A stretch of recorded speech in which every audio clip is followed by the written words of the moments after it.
Shalom saudara, Bapak Ibu dimanapun saudara berada, apa kabarnya? Harapan saya semua tetap sehat secara jasmani, juga secara rohani, dan tetap semangat untuk kita membaca firman Tuhan dan belajar kebenaran firman Tuhan. Hari ini kita akan belajar Ayub 4. Nah, tapi sebelum kita buka firman Tuhan, mari kita masuk ke dalam pujian dan penyembahan. Mari kita worship Tuhan kita. Mari kita connect dengan Dia terlebih dahulu. Mari kita menyatu dengan hadiratnya. Mari kita cari Tuhan kita. Meradabasi kita, meradabasi kita.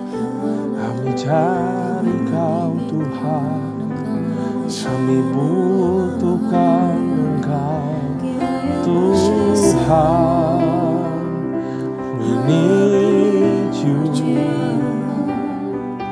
Kau Tuhan yang hebat.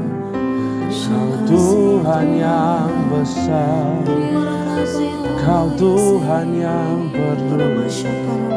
You are my God, the living God, the King of Kings. Hanya Engkau, Juru Selamatku, Tuhan Kau setia padaku.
yang hebat, oh Bapa yang baik.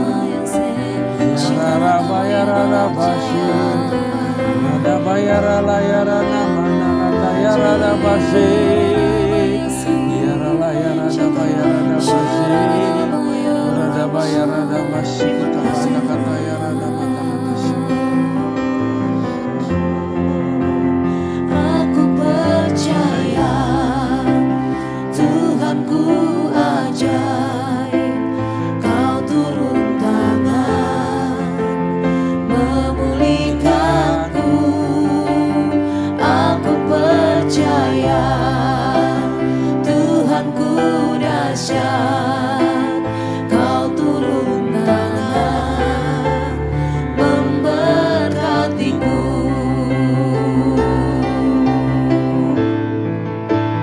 Aku percaya Tuhanku ajaib, Kau turun tangan memulihkanku.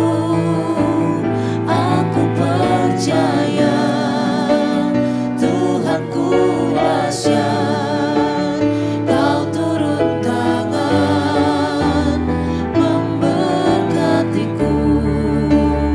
Aku percaya Tuhanku ajaib, Kau turun tangan memulihkanku.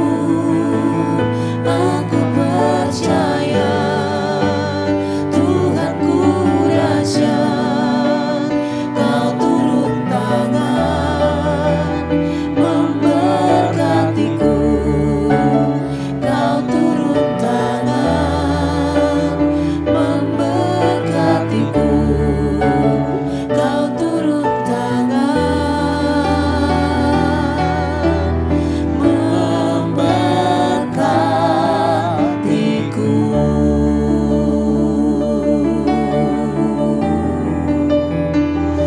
Haleluya,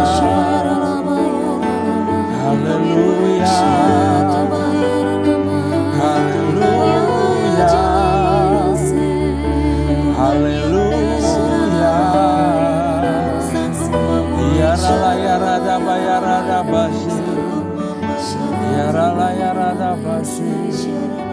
Jesus, Bapa berkati urapi kami di dalam pembelajaran kami sekarang. Berikan aku hikmat, kata-kata yang baru, kata-kata rema Tuhan. Sembunyikan hamba-Mu di balik salib-Mu. Kami semua minta pengertian, wisdom to understand the word of God. Biar kami semua beroleh transformasi kehidupan. Benih yang ditabur ke dalam kehidupan kami boleh berbuah buat orang-orang. Dan boleh ada buah dalam segala perilaku kami karena kami ditransformasi oleh firman-Mu. Itu doa kami Tuhan. Kami siap untuk baca di dalam nama Yesus. Kami berdoa, amin. Nah saudara, mari kita buka Ayub. Pasal yang keempat. Kemarin pasal yang ketiga. Sekarang Ayub pasal yang keempat.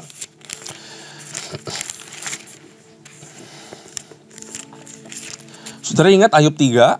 Ayub 3 itu adalah mulainya si Ayub mengeluarkan keluh kesah. Dan dia berkeluh kesah akan kenapa dia harus dilahirkan. Ya, dia balik ke belakang. Nah sebenarnya saat dia berkeluh kesah sudah ada teman-temannya Ayub di situ ya. Nah sekarang ada temannya yang ingin berkomentar saudara. Dari sini aja saya sudah dapat satu hal saudara. Bahwa kita nggak bisa mencegah orang berkomentar di dalam kehidupan kita. Ya, segala sesuatu apa yang terjadi pada kita, orang-orang itu bebas berkomentar apa aja. Asal kita harus pandai pilah-pilah komentarnya. Ada komentar yang membangun, ada komentar yang sembarangan, ada komentar yang menjatuhkan, ada komentar yang nggak ada artinya sama sekali. Kita harus pandai memilah-milah komentar. Kita harus pandai tutup buka telinga di dalam keadaan-keadaan seperti yang sedang Ayub alami. Karena itu saudara, sebelum mulai, apa yang sedang saudara alami, mungkin ada orang kiri kanan ya bebas komentar saudara. Tapi saya mau bilang bahwa apapun komentar orang, janganlah kita goyah imannya. Janganlah goyah pengharapannya. Tetaplah taruh pengharapan di dalam Tuhan. Tetaplah berharap kepadanya. Dan tetap pegang janji Tuhan sebagai deklarasi iman kita. Jangan juga jadi benci sama orang. Jangan terburu-buru percaya kata orang. Ujilah segala sesuatu di hadapan Tuhan. Ya. Nah, saudara, mari kita mulai. Ayub pasal 4 ayat yang pertama. Di sini tertulis saudara di Alkitab saudara pasal 4 sampai 31. Ya, tadi saya bilang 31 32. Kemarin saya bilang 31 32 bahwa Ayub itu berbicara terus sama teman-temannya. Ayub itu mengeluarkan curahan hatinya begitu panjang, saudara. Nah, mari kita baca pasal 4 ayat 1. Elifas menegur Ayub. Kalau kita yang baca tahu konteksnya bahwa Ayub itu orang yang saleh, dari sini kita sudah tahu dia orang salah, ngaco ini. Ini Elifas menegur Ayub, apa yang mau ditegur gitu ya? Apakah Elifas itu nabi? Apakah dia dikirimin hikmat daripada Tuhan? Ternyata ada dosa tersembunyi dari Ayub ya. Nah, makanya dari sini aja kita sudah harus hati-hati. Ya, hati-hati dalam menegur orang, saudara. Elifas menegur Ayub. Maka berbicara Elifas, orang Teman. Kesalkah engkau bila orang mencoba berbicara kepadamu, tetapi siapakah dapat tetap menutup mulutnya? Sesungguhnya engkau telah mengajar banyak orang. Nah, ini dia bilang dulu hal yang positif nih buat Ayub. Sesungguhnya engkau telah mengajar banyak orang, dan tangan yang lemah telah engkau kuatkan. Orang yang jatuh telah dibangunkan oleh kata-katamu, dan lutut yang lemas telah dikokohkan. Tetapi sekarang dirimu yang tertimpa, dan engkau kesal dirimu terkena, dan engkau terkejut. Untuk orang-orang yang berbuat baik pun bisa terjadi malapetaka. Ya, Tuhan itu mendatangkan hujan, artinya berkat, kepada semua orang. Baik orang baik, orang benar, maupun orang murtad, orang jahat, penjahat sekalipun, Tuhan masih kasih kebaikan. Karena kebaikan Tuhan tidak bisa dimengerti dengan kepala kita, saudara. Kenapa Tuhan masih memberikan kebaikan buat orang-orang jahat? Ya, karena supaya dia tahu bahwa di dalam kehidupannya yang adalah jahat, ya, dia sepatutnya tidak menerima yang baik, tetapi dia terima yang baik. Satu-satu hari kalau Tuhan berkehendak untuk ambil dia jadi anaknya, maka orang ini akan mengerti bahwa walaupun kehidupannya begitu bejat, ternyata ada satu kuasa yang ternyata datang dari yang namanya Yesus Kristus, yang terus memberikan kebaikan, tetap memberikan senyum dan sukacita kepada kehidupannya, saudara. Ya. Jadi saudara, di sini Elifas implies bahwa Ayub itu ternyata orang yang suka membangun kehidupan orang. Dia adalah inspirator. Ya, dia son of encourager. Ya, Barnabas artinya son of encourager. Nanti di Perjanjian Baru ada orang namanya Barnabas. Ya, artinya son of encourager. Ayub ini kehidupannya encourage orang. Dia menjadi inspirator buat orang-orang. Dia menguatkan orang-orang yang lemah. Di sini kasih kita pelajaran bahwa di dalam kehidupan haruslah kita menjadi seperti Ayub, saudara. Ayub punya banyak, dia punya segalanya. Tapi tangannya itu tetap rajin untuk encourage, untuk membantu orang-orang. Nah, saya bacakan ayat tambahan yang saya mau bagikan kepada saudara.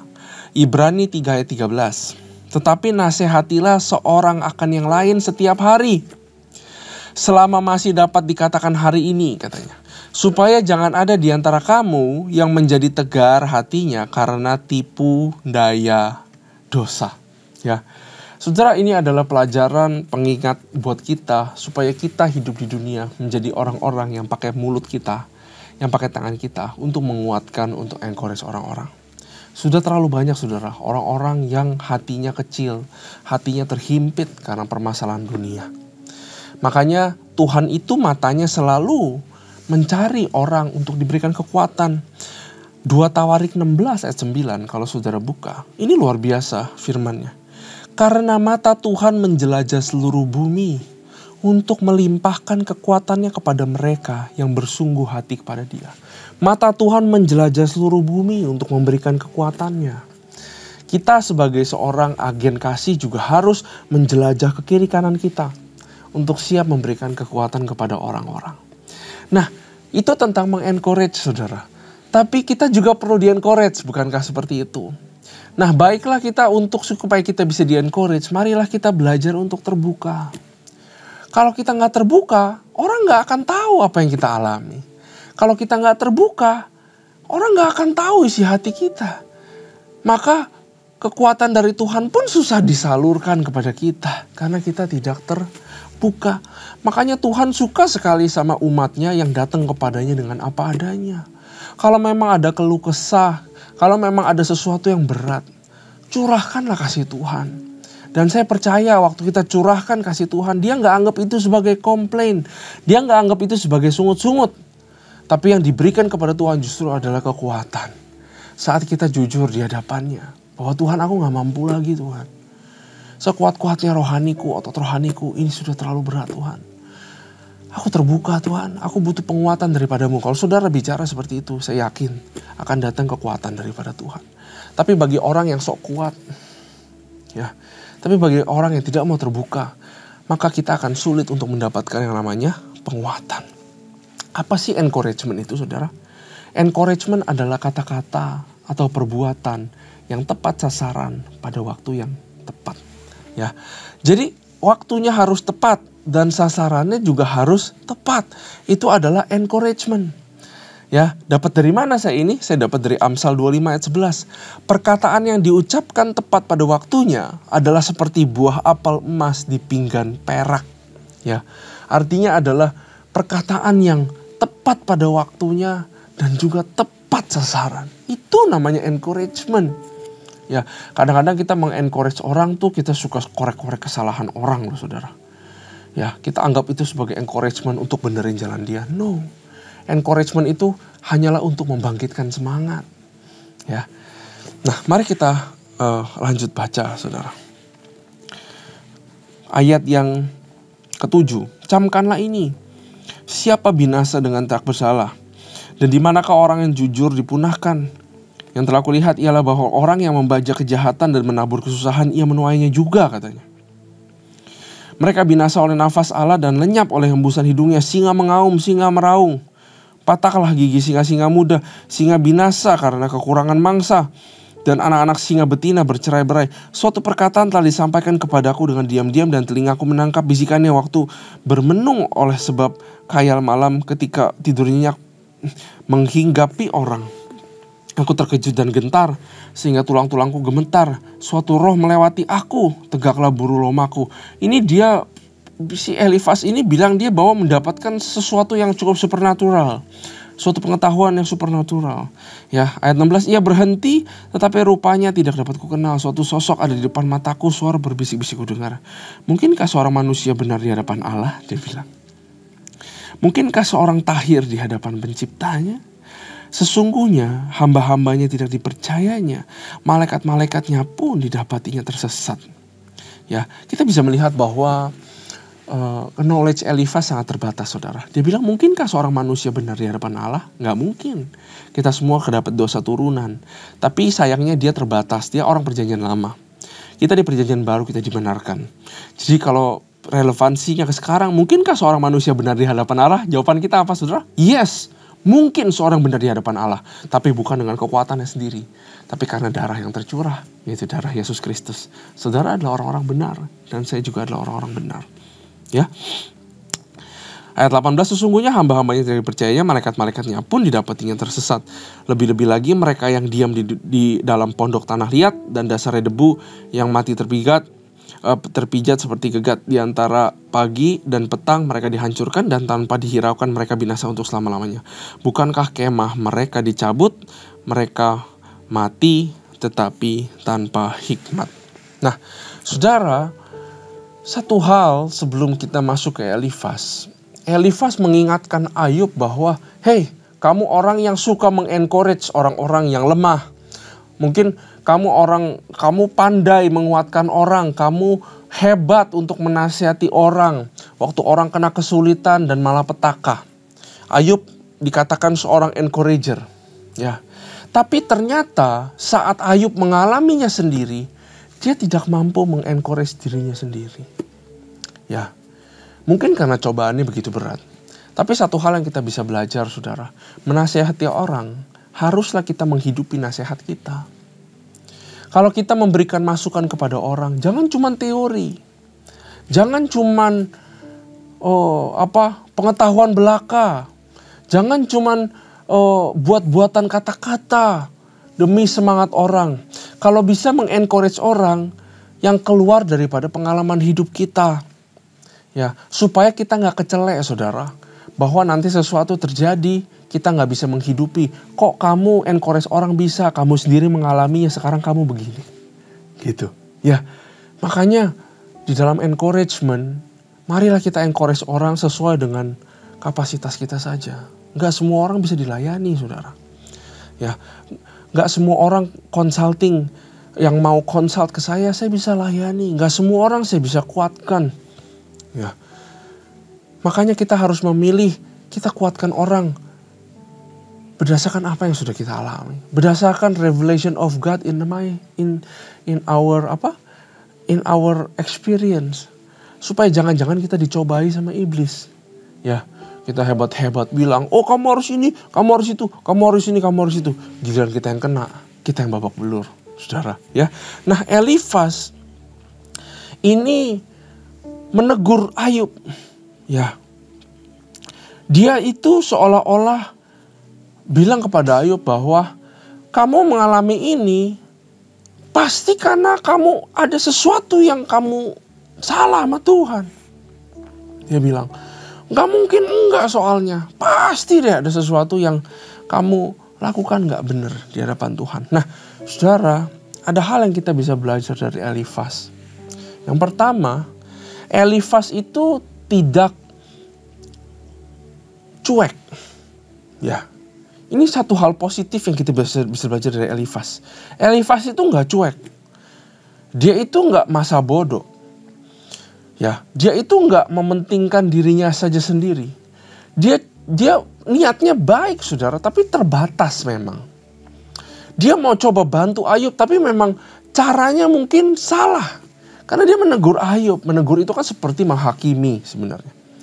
Tapi setidaknya dia tidak melipat tangan. Dia tidak cuek, dia tidak berdiam diri. Berapa banyak orang Kristen yang justru memilih berdiam diri. Gak mau repot gak mau susah. Saya gak mau tahu urusan dia, nanti saya kebawa-bawa. Nanti saya kebelit-belit. Ya, nanti saya ini, nanti saya itu. Orang Kristen gak boleh seperti itu. Kita harus, apabila kita mengetahui, kita tahu dia adalah teman kita, kita bisa melakukan sesuatu, haruslah kita melakukan sesuatu. Karena firman Tuhan bilang, jika seorang tahu bagaimana ia harus berbuat baik, tetapi ia tidak melakukannya, maka ia berdosa. Elifas tidak melipat tangan. Di dalam komunitas, selalu ada orang-orang yang memilih melipat tangan, masa bodoh. Itu namanya adalah orang yang suam-suam kuku. Ngebantu enggak, terlalu dingin enggak, terlalu panas enggak.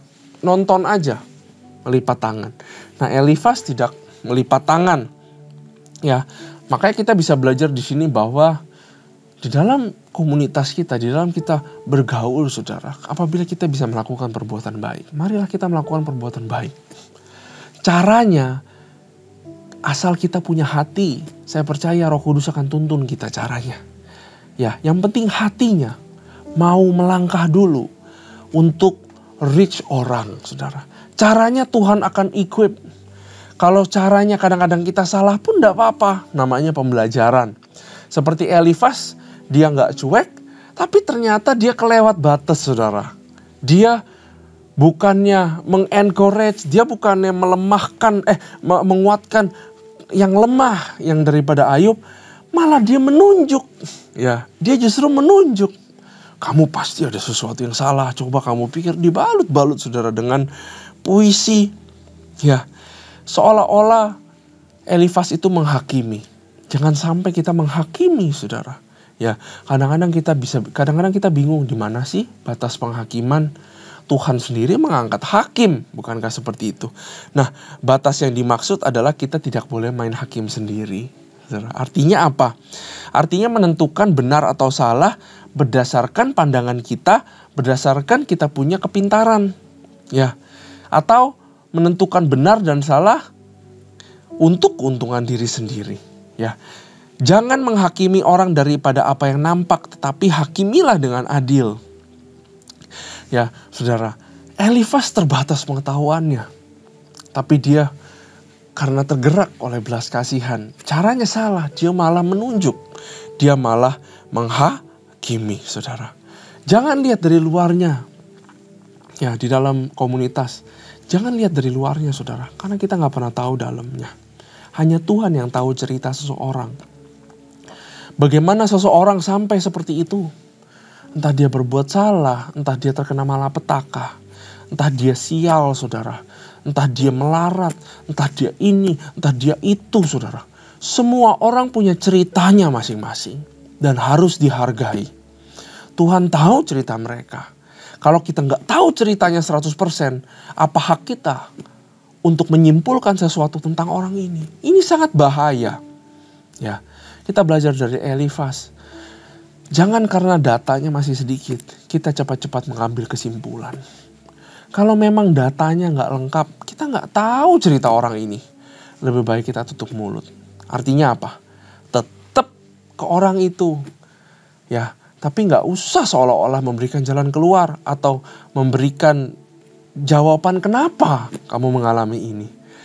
Tapi kuatkanlah imannya, biar dia tetap percaya sama Tuhan. Berikanlah dia semangat. Ya, itu namanya encouragement. Nah, saudara, pasal keempat ini nanti akan lanjut ke pasal yang kelima. Masih si Elifas terus berbicara sesuatu. Karena itu kita telah belajar beberapa poin pada hari ini. Nanti kita akan lanjut di pasal yang kelima untuk lanjutan daripada percakapan antara Elifas dan Ayub. Ya, saudara, kita telah belajar banyak tadi tentang jangan cuek, tapi juga jangan kelewatan batas sampai kita menghakimi. Ya, dan kita belajar yang namanya encouragement, dan kita juga belajar bahwa jangan sampai kita kecele sendiri, jangan sampai kita dicoba iblis sendiri. Kita hebat, teorinya ini itu segala macam, tapi kita tidak menghidupi teori-teori tersebut. Ya, jangan sampai kita tahu banyak firman Tuhan, tapi kita tidak menghidupinya. Bisa jadi iblis bisa mencobai kita dan kita bisa jatuh. Amin. Terima kasih Tuhan buat firman ini. Kami bersyukur kami dapat banyak hal yang luar biasa daripada-Mu, Tuhan. Berkati kami semua untuk lanjut ke pembelajaran besok hari, Ayub pasal yang kelima. Terima kasih Tuhan, terima kasih Bapak buat berkat-Mu, buat pengetahuan, for your wisdom. Di dalam nama Tuhan Yesus, kami berdoa, haleluya, amin. Tuhan Yesus memberkati.